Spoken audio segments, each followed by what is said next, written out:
También corresponde a uno de los órganos que me permiten las estesias. Hablábamos allá que las estesias es un tipo de sensibilidad dado principalmente por los órganos de los sentidos. Hablábamos ayer, por ejemplo, la visión como función, la audición como función, ¿cierto? Y pues que para que esa función se pueda ejecutar, se pueda llevar a cabo, pues se requiere de una serie de órganos que faciliten esa función. Entonces ayer, por ejemplo, vimos lo que era la órbita, globo ocular y los anexos. Vimos en la parte del aparato estatoacústico, del oído externo, medio, interno. Y a nivel de la lengua ahora para la parte de la estesia del gusto, ¿cierto? Recordemos que la lengua es un órgano muscular que está recubierto por una mucosa. Esa mucosa recibe el nombre de mucosa gustativa. ¿Por qué? Porque precisamente ahí es donde vamos a encontrar los receptores para lo que es la sensibilidad somática general y la sensibilidad especial. Vamos a ver ahorita cuando veamos la parte nerviosa que la lengua tiene también las dos tipos de sensibilidad, la somática general y la especial. Veremos entonces quién me da cada una de esas sensibilidades, ¿sí? Bueno, esto del desarrollo no, embrionario no, porque ustedes no ven. Bueno, la lengua presenta dos partes, dos segmentos grandes, una que se llama el dorso de la lengua, que es la que nosotros cuando abrimos la boca, sacamos la lengua, es esa parte superior que nosotros vemos de la lengua, y la parte inferior que corresponde a lo que es la raíz de la lengua. Importante en este dorso de la lengua, que hacia la parte posterior del dorso de la lengua encuentro una estructura en forma de letra V que va a recibir el nombre de V lingual, o también la puedo llamar surco terminal. Ese surco terminal me divide el dorso de la lengua en dos, en una región anterior que es bastante grande y en una región posterior que es pequeña. Características que tanto en la parte anterior como en la parte posterior del dorso de la lengua voy a encontrar unos receptores nerviosos a partir de los cuales se va a iniciar la parte de la sensibilidad especial. Esos receptores nerviosos reciben el nombre de papilas gustativas. Nosotros vamos a tener 4 tipos de papilas gustativas. Cada una de estas papilas tiene la función de percibir un sabor específico, ¿sí? Entonces, tenemos que en todo el borde lateral, en la parte anterior de la lengua, en todo el borde lateral, voy a encontrar unas papilas que reciben el nombre de papilas foliadas. Luego, hacia la parte central medial, voy a encontrar un segundo tipo de papilas que se van a llamar las papilas filiformes. Y finalmente, en toda la parte central medial de la lengua, encuentro las papilas fungiformes, ¿sí? Eso es en la parte anterior. Fungiforme, con la forma que tienen, como de un hombro. Ahora, el surco terminal es quizás donde se ven mejor los receptores nerviosos. ¿Por qué? Porque ahí tenemos el último tipo de papila, que son las circunvaladas. Las circunvaladas son las que me están formando la V lingual o la V lingual o surco terminal. ¿Correcto?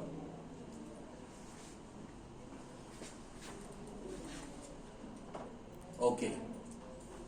Tenemos las papilas circunvaladas, que ya hablamos de ellas, las foliadas, las filiformes y las fungiformes. Nuevamente tenemos la imagen acá. Ok, hacia la parte posterior de la lengua, ¿sí? El tercio posterior de la lengua, me lo delimita, me lo enmarca la presencia de las tonsilas, que son llamadas también las amígdalas. ¿Qué tipo de amígdalas son las que me delimitan la parte posterior? Las amígdalas faringias o amígdalas palatinas, que es cuando nosotros abrimos la boca, allá nos vemos las amígdalas, ¿cierto? Esas amígdalas van a estar delimitadas o van a estar ubicadas dentro de una fosa, que esa fosa se va a llamar la fosita tonsilar. ¿Sí? Entonces, si ustedes escuchan la palabra tonsila, recuerden que está haciendo referencia a las amígdalas, tonsilas o amígdalas. Esa fosita tonsilar está delimitada por dos pilares, ¿sí?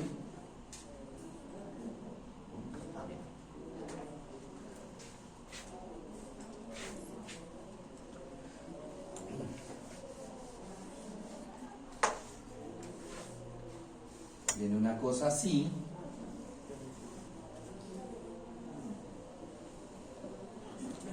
Y viene otra cosa así. Y en medio de estos dos pilares es donde se encuentra la tonsila, la amígdala. ¿Sí? Esos pilares son el pilar anterior y el pilar posterior del velo del paladar. El pilar anterior me lo forma un músculo extrínseco de la lengua que se va a llamar el músculo pálato-gloso. El pilar anterior me lo forma el músculo pálato-gloso. Pálato porque se va a originar en el palatino, en el hueso palatino, y gloso porque va a terminar en el borde de la lengua, el borde lateral de la lengua. El sufijo o prefijo, dependiendo. Gloso significa lengua. Y el pilar posterior me lo va a formar otro músculo que se llama el palato-faríngeo. Él no es de la lengua, no es de la lengua. Palato-faríngeo. Entonces acá veo el músculo pálato-gloso y acá el músculo pálato-faríngeo. Muy bien. Ahora, la cara inferior, donde está la raíz de la lengua, tiene una particularidad, que yo voy a encontrar un repliegue de mucosa. Voy a encontrar un repliegue de mucosa que se va desde el piso de la boca hasta la cara inferior posterior de la lengua. Y ese repliegue de mucosa recibe el nombre de frenillo, el frenillo lingual. A los lados de ese frenillo lingual voy a encontrar una de las tonsilas o amígdalas, glándulas salivales mayores, que son la glándula sublingual. Esas dos prominencias que ustedes ven ahí al lado del frenillo, este es el frenillo, son las amígdalas sublinguales, y debajo de esas amígdalas sublinguales están las otras amígdalas que son las submandibulares, pero ahí no las puedo ver, ¿sí? Solamente puedo ver las amígdalas sublinguales. Ese frenillo tiene la función, como el nombre lo dice, frenillo, como de frenar el movimiento de la lengua.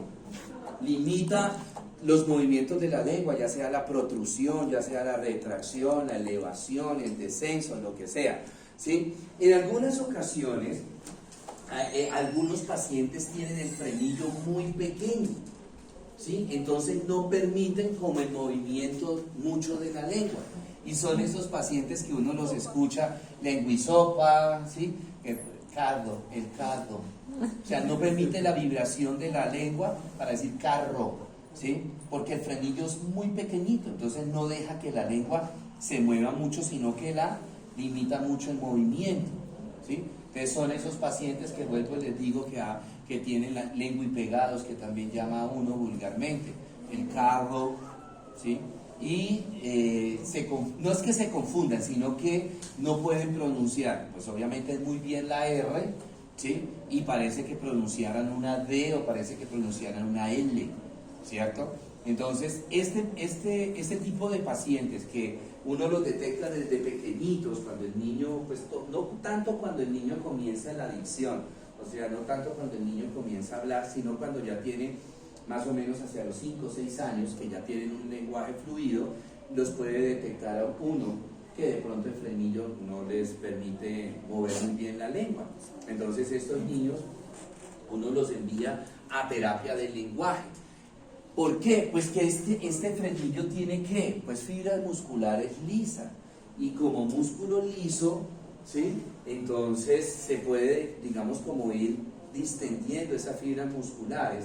Entonces, a través de una serie de ejercicios que les ponen ahí en terapia del lenguaje, esas fibras del músculo liso se pueden ir elongando para que vaya poco a poco permitiendo más el movimiento de la lengua. Entonces, ahí los ponen a los niños que palabras que tengan mucho la R, ¿sí? Entonces, hay una ¿cómo me llama eso? No digo que poema, hay unas palabras, R con R cigarro, R con R barril, qué rápido pasan los carros cargados al ferrocarril. Le dicen al niño, entre otros ejercicios, que pronuncie durante el día muchas veces esto. Otras veces le ponen que con un lapicero en la boca empiecen a pronunciar palabras que tengan la letra R, ¿sí? Cosas así por el estilo. Bueno, ¿qué particularidad hay? Que no todos nosotros en el frenillo tenemos la misma cantidad de fibras musculares lisas. Algunas personas tendrán mayor cantidad de fibras musculares lisas, otras menor cantidad, ¿sí?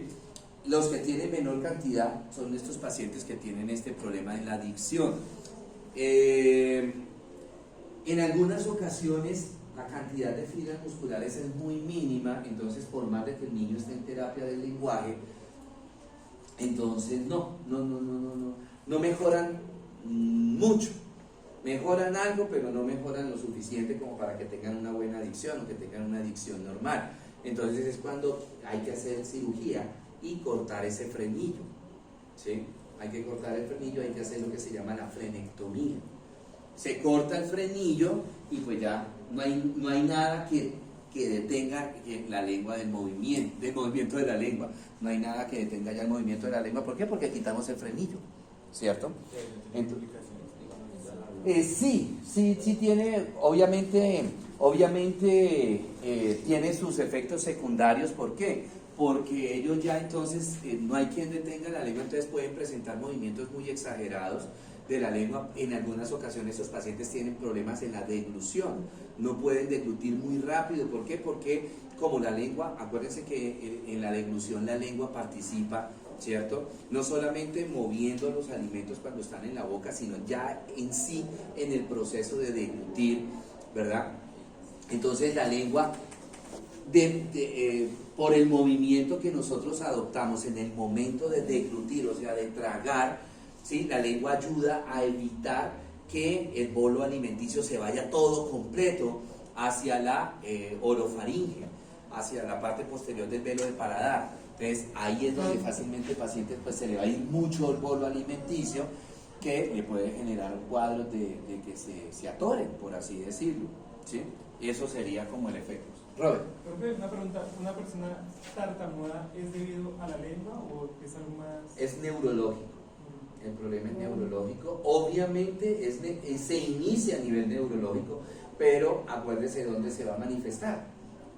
Pues en la parte de la lengua, ¿no? En la parte de la lengua. Pero el problema radica a nivel neurológico.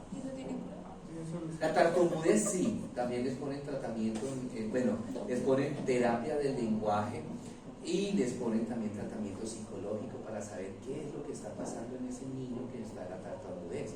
En la gran mayoría de los casos son problemas psicológicos de nerviosismo, miedos que, ¿sí? Entonces miedo, nerviosismo, ¿verdad? Espere que me acuerdo el nombre de eso. Miedo, nerviosismo. Bueno, se me va en este momento la palabra que es, pero son como situaciones no resueltas para el niño. O sea, que uno diría así, una situación no resuelta en un niñito de 3, 4, 5 años, pues hay que mirar. Para eso pues está la parte de los psicólogos infantiles que miran a ver qué de pronto pudo haber pasado en el niño, en ese proceso de que ya el niño empezó a tener. Sí, algo más o menos parecido. Algo pasó que el niño no logró resolver en su proceso de crecimiento y eso le genera ese temor, ese miedo, esa ansiedad, ¿sí?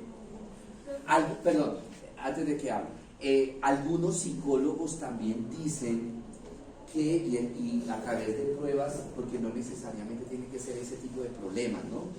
Miedos, ansiedad y eso, no.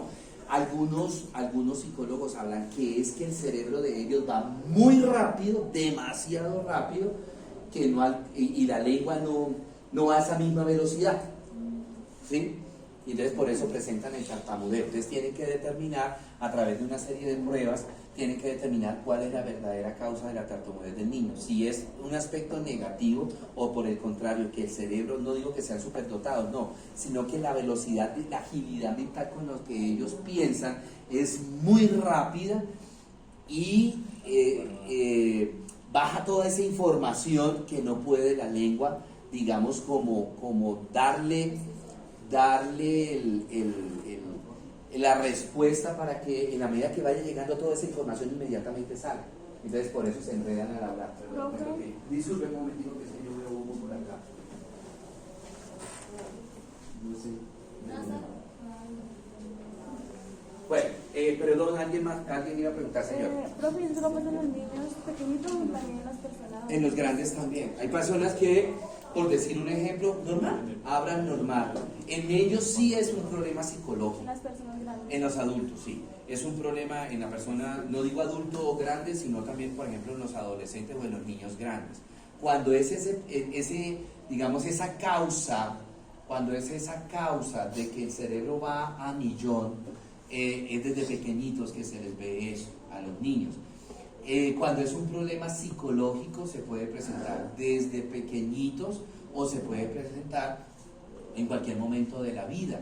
Entonces aquel niño o aquel joven o aquel adulto que tuvo algún trauma severo, ¿sí? Que no está tipificado y a raíz, a consecuencia de eso, queda con su proceso de tartamudez. Ahora, también pueden ser causas orgánicas, ¿sí? Que el paciente tenga un trombo, que el paciente tenga una masa que esté comprimiendo en el lóbulo temporal la parte del habla y la parte en el lóbulo frontal, la parte posterior inferior del lóbulo frontal, que también está lo de la asociación del habla, un derrame cerebral, un trauma encefalocraniano severo, que lesione esas zonas neurológicas, cualquiera de las dos, puede quedar como con secuela en la tartamudez. En algunas ocasiones uno ve pacientes que les dio ACV, un derrame cerebral, que posterior a la recuperación quedan con tartamudez. Entonces también puede ser una causa orgánica. ¿Qué es lo que tienen que identificar? ¿Cuál es la causa de la tartamudez de la persona? Bueno, muy bien. La lengua le decía al principio que es un órgano muscular. Vamos a tener unos músculos intrínsecos, y ya sabemos la palabra intrínseca a qué refiere, o sea, que nacen en la lengua y terminan en la lengua. Y vamos a tener unos músculos extrínsecos, que en este caso nacen en una parte diferente de la lengua y van a terminar en la lengua. ¿Cuáles son los músculos intrínsecos? Son 4. El músculo longitudinal superior, que es el músculo más superficial. Debajo vienen los músculos transversos. Atravesando los músculos transversos vienen los músculos verticales.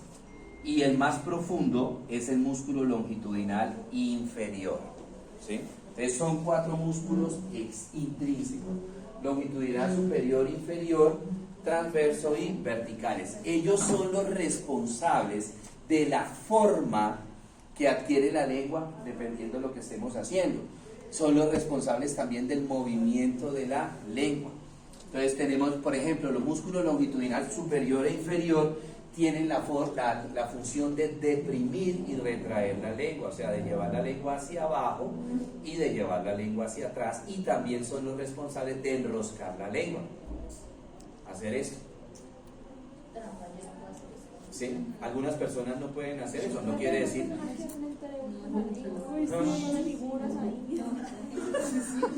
Muy bien, el músculo transverso, que es el que está debajo del longitudinal superior, tiene la función de alargar y estrechar la lengua, o sea, de la protrusión de la lengua, cuando la sacamos. Entonces, cuando nosotros sacamos la lengua, y la llevamos hacia adelante, la lengua también se angosta un poquito. Esa función la tiene el músculo transverso de la lengua. Y finalmente tendremos el músculo vertical, que es el que me está atravesando de arriba hacia abajo al músculo transverso. Él también va a aplanar la lengua y ensancha la lengua. Por ejemplo, cuando el movimiento que se hace cuando, por ejemplo, uno va a comulgar, te saca la lengua y la aplanamos y la ensanchamos. Profe, ¿no se puede ahogar con la lengua? Sí, claro, porque es un músculo, se puede relajar mucho. Por ejemplo, cuando las personas se desmayan, ¿sí? La lengua se le va hacia atrás o cuando Y tapa la vía aérea. Tapa la vía aérea. Muy bien. Acá tenemos entonces el músculo oblicuo superior, el longitudinal superior. Acá vemos el músculo vertical, vemos también los músculos transversos y acá está el músculo longitudinal inferior. Muy bien. Estos de acá abajo ya son los músculos extrínsecos, que lo vamos a ver ahorita. Los músculos extrínsecos. Son 4 también. Entonces, primero, el músculo geniogloso. El músculo geniogloso, no sé si se acuerdan, por ejemplo, que el hueso maxilar inferior hacia la parte de la cara lingual tenía 4 espinitas, que eran las apófisis genio, 2 superiores, 2 inferiores. En las 2 superiores se origina el músculo geniogloso y en las 2 inferiores se origina el músculo genioideo, ¿sí? Pues ese músculo geniogloso o genigloso es el que se origina en las apófisis geni superiores y va a terminar a nivel de la lengua. Tenemos ahora otro músculo, el músculo hiogloso. Significa que o se origina a nivel del hueso hioides y va a terminar en la parte, en el borde posterolateral de la lengua. Es este, el geniogloso.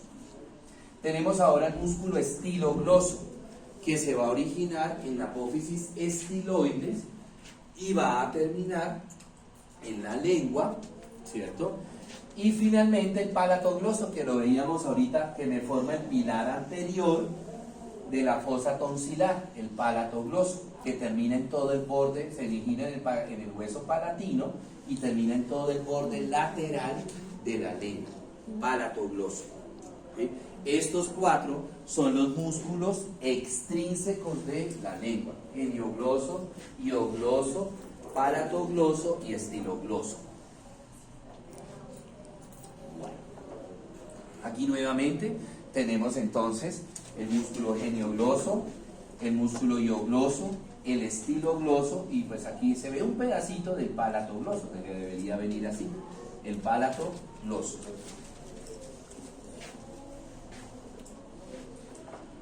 Nuevamente, aquí el bien rojo, el rojo que está fuerte, es el geniogloso, hiogloso, estilogloso y palatogloso.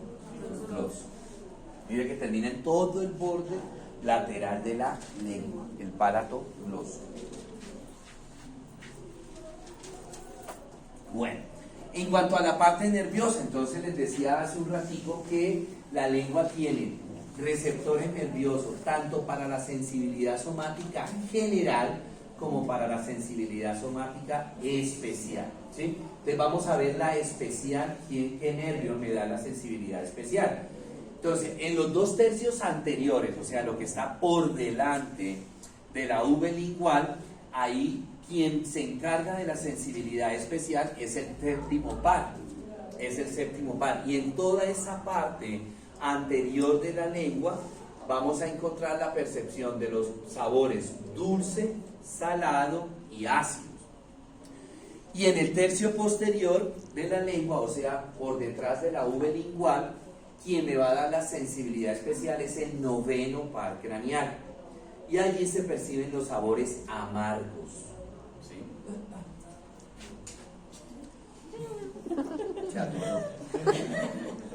Bueno, ahora la sensibilidad somática general, o sea, tacto, presión, dolor, temperatura, propiocepción, ¿cierto?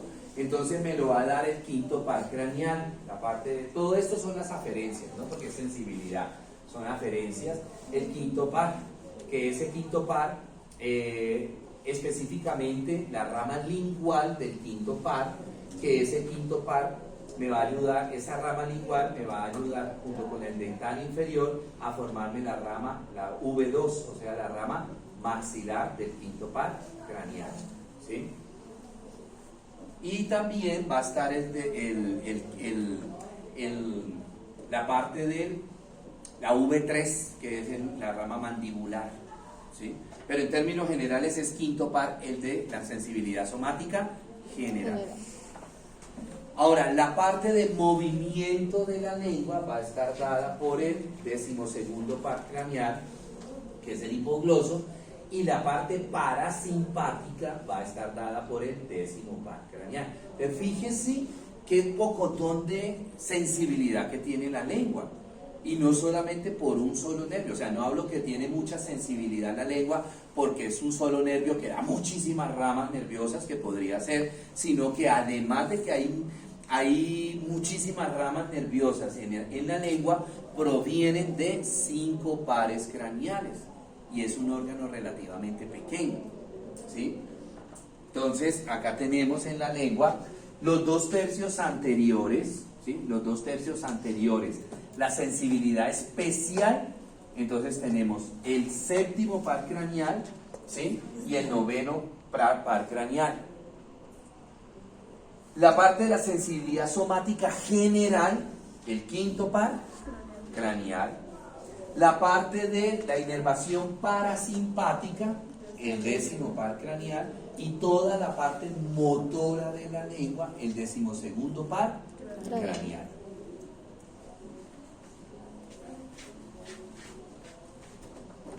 Ahora, en cuanto a la percepción de esos sabores para la sensibilidad somática especial, entonces en el borde de la lengua, en la parte, en el tercio anterior y lateral de la lengua hacia la V lingual, se van a percibir vamos a tener las papilas filiformes, ¿sí? Las papilas filiformes que me van a percibir los sabores ácidos.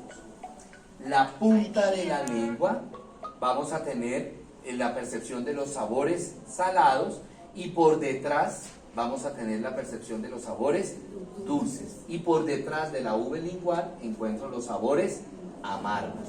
Y el resto de la parte de la lengua es donde se van a percibir los sabores que se llaman umami. Los sabores umami son la mezcla de sabores que hoy día se ve muy frecuentemente.